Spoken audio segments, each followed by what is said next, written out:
Pleasant day, everyone. I am Sheena Balseca and I will deliver a short presentation about the intellectual revolution in the Middle East. It is about the Nuria or Naura or Sakia, and we are going to talk more about that later on in my presentation.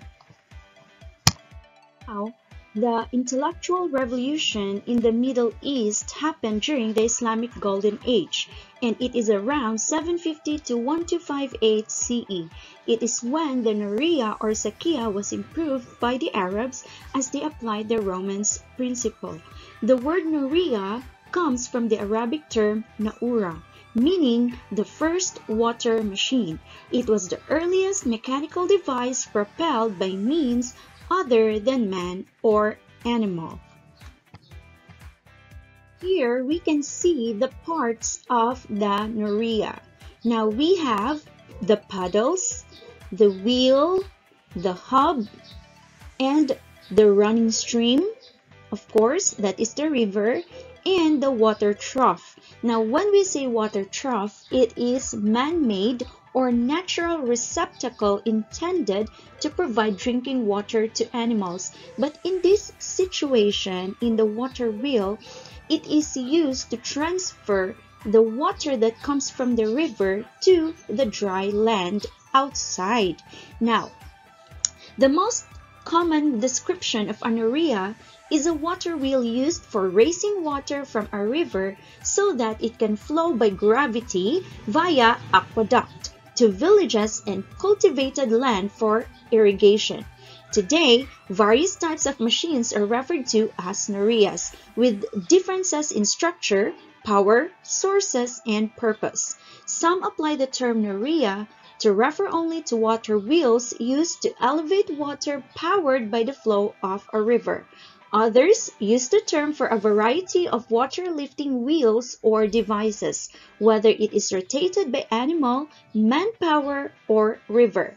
Now, the Nuria was an inevitable invention that sparked the development of countless types of hydraulic and rotating machines. Hydraulic machines, the examples are excavators, backhoes, loaders, dump trucks, and others. And when we say rotating machines, of course, we have our electric fans, the compressors, the blowers, aircraft engines, generators, and the likes. So this is what the Nuria, it ignited the development of these modern machines that we have today. So we learned that Nuria is one of the intellectual revolution or development that happened in the Middle East during the Islamic Golden Age. So right now we are going to talk about the key figures in the intellectual revolution. So the key figure, one of them is Ibn Basil, and it is 1038 to 1075.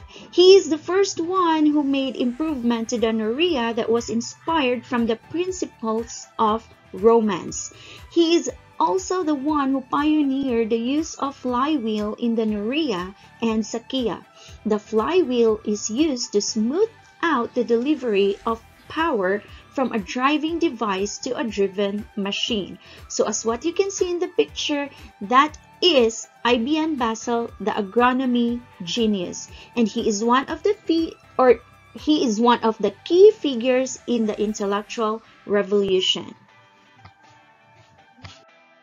The next key figure that contributed to the advancement of the Nuria is Ismail al-Jazari, 1136 to 1206. Now he is the one who introduced the use of crankshaft on the Nuria and Sakia, and the concept of minimizing intermittency was applied for the purpose of maximizing their efficiency. Now we learned what is Nuria or Sakia and the key figures who contributed to its advancement. Now let's talk about its advancement now in modern science. So not only that it is a big help before, but of course it continues up until the present time, but with more advancement. So Norias are axiomatically associated with dry lands.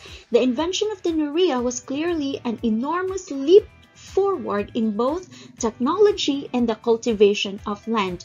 Over the centuries, it has allowed civilizations to nourish their villages and crops with water, the most fundamental of resources. So in time, this triggered the beginning of a new era, the turning of arid lands into prosperous empires. So of course, we can see water wheels or water mills in our present time today, and they are more advanced than what we can see or what we can search of the past or the water wheel or water mills before.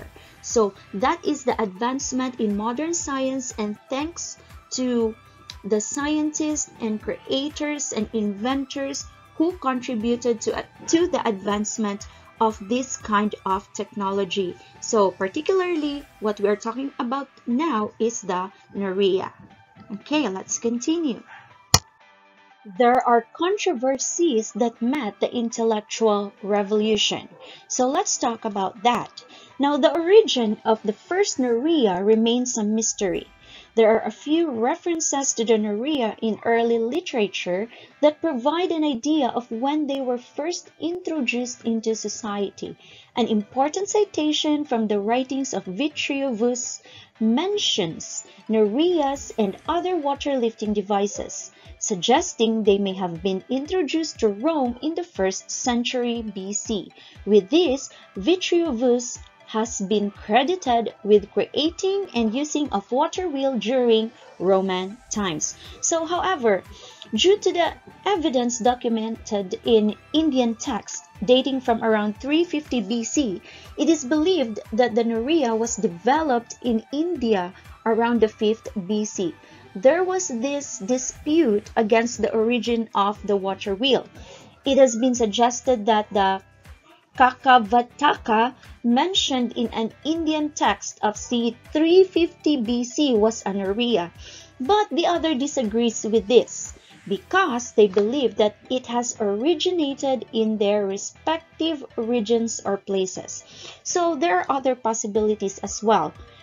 The other possibilities of origin include the Near East around 200 BC. Additionally, there is some possible evidence of water wheels in early China too. So, but they were likely derivations of the Western Nurias. So, information gathered from the works of various medieval geographers and historians indicates that by the 11th or 12th century AD, water wheels were in use from one end of the Islamic world to the other. Arab scientists improved the water wheel into a water mill. In later years, they drove powered textile mills. In Syria, water mills were called Nuria or Nurias. They were used for running mills to process cotton into cloth. So, these are some of the controversies of where is the origin of the first Nuria. But of course, it still remains a mystery, as some countries also indicated that it comes from their places or respective regions or places. So that's it. In conclusion, because the only evidence of their existence is ambiguous and scarce, sadly, it is not easy to explain the evolution of these important early machines. The truth is that history supplies no concrete sequence of events that brought about these water machines. Most of these machines were used for a time and then destroyed to build newer and more advanced ones. So that is the reason why we can't trace back its origin, and leaving little evidence of their ancient history. Okay, so that is what Nuria is all about, the intellectual revolution that happened in the Middle East. And thank you so much for listening. Bye bye.